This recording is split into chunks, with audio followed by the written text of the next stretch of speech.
If you're an employee struggling at work right now, feeling exhausted, pressured by impossible targets, and starting to blame yourself for not achieving enough, this message may help you see things differently. Many people work inside systems where sales quotas keep increasing, pressure keeps growing, and management constantly demands results. Employees try everything: promotions, marketing campaigns, handing out flyers, working overtime, pushing harder every single day, yet the numbers still don't improve. After a while, people begin to think, maybe I'm just not good enough, maybe I'm lazy, maybe I'm the reason everything is failing. But in reality, is often more complicated than that. An employee usually does not control the core direction of a company. They don't decide the strategy, the financial structure, the leadership vision, the product quality, or the long-term karma of the organization itself. Because of that, the overall fortune of a business depends heavily on the person leading it. In spiritual terms, the leader carries the main karma of the system, while employees participate in the shared karma of that environment. If the leadership lacks wisdom, ethics, or accumulated good fortune, problems begin appearing everywhere. Strategies become flawed without anyone realizing it. Revenue drops even if the product is not terrible. Employees work harder, but results still collapse. Pressure increases while opportunities decrease. Everyone feels exhausted, but nothing improves. At that point, many people ask an important question. If the system itself is failing, does employee effort even matter? The answer is yes, but not always in the way people expect. Universe never teaches that effort is meaningless. But effort produces different results depending on the conditions surrounding it. When an employee works inside a declining system, their effort may not be enough to save the company. Sometimes it only prevents things from getting worse temporarily. If they stop trying entirely, they may fall even faster. However, personal effort and personal virtue still create effects within that individual's own destiny. This is extremely important. A hard-working employee with strong personal character may not be able to revive a failing company alone, but life often begins quietly opening another path for them. Maybe they suddenly meet someone who helps them. Maybe they discover a better opportunity. Maybe they change environments. Maybe they leave and build something of their own later. Maybe the exact suffering they experience becomes the reason they grow stronger. The fortune of a bad leader cannot permanently imprison the destiny of a genuinely good and hard-working person. It may delay them temporarily because they are tied to that environment, but it cannot block them forever. That is why sometimes entire businesses collapse, yet certain employees eventually rise into better lives afterward. You can see this clearly in real life. A restaurant shuts down because management fails. Customers disappear. The business slowly dies. But one former employee later opens a small place using everything they learned there. And suddenly their new restaurant succeeds. Why? Because personal karma, personal character, and personal virtue still matter. At the same time, Universe also teaches something many people misunderstand. An employee does still influence their own fate during difficult times, especially through attitude and moral choices. Even if only a small part of the system's outcome depends on them. That small part matters deeply.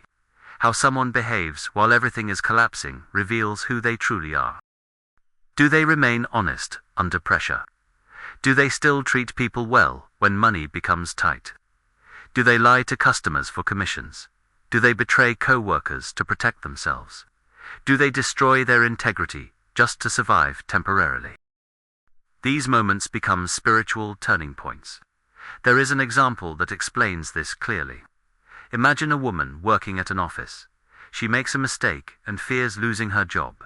Then her boss offers her a deal. Sleep with him, and she can keep her position, maybe even receive a promotion. In that moment, nobody else may know what is happening. But spiritually, that moment matters enormously. Because at the exact point where suffering, fear, temptation, and morality collide, a person's future direction begins changing.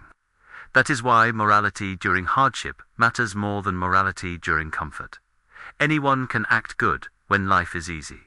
The real test happens when survival pressure appears.